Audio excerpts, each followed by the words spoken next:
So baklava tart, new out of Taru. Baklava tart basically is Melange 1 base beer. So Melange 1 Reserve actually. So double barrel aged. We did Melange 1 Reserve last year. We saved a little bit of the beer for a baklava treatment, and that's what you have here today. On this one, we're using maple syrup, pistachios, pecans, walnuts, hazelnuts, cinnamon, and vanilla on that Melange 1 Reserve base. You know, Melange 1's a big beer. It's not a subtle beer. It's a very flavor forward beer.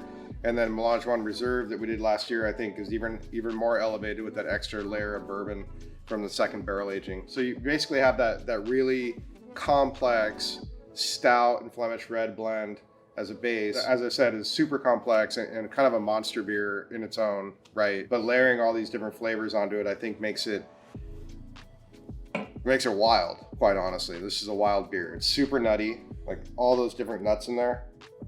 You could smell all of that. You know, it's not descript, and I can't take out aromatically what's a walnut versus pistachio, but it certainly smells like a can of mixed nuts that you're the jar or plastic tub of mixed nuts you get at Costco, which I get once or twice a year.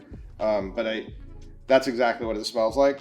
And then that pop of vanilla on the palate. It's very rich, very nutty, has a maple syrup influence, but the real interesting thing about the way this beer tastes is the acid profile.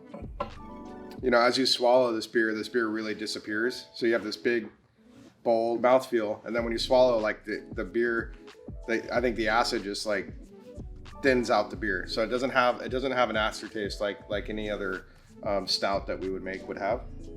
But anyway, fantastic little beer. This beer would pair well with dessert, and I can't think of anything more that this beer would really pair with.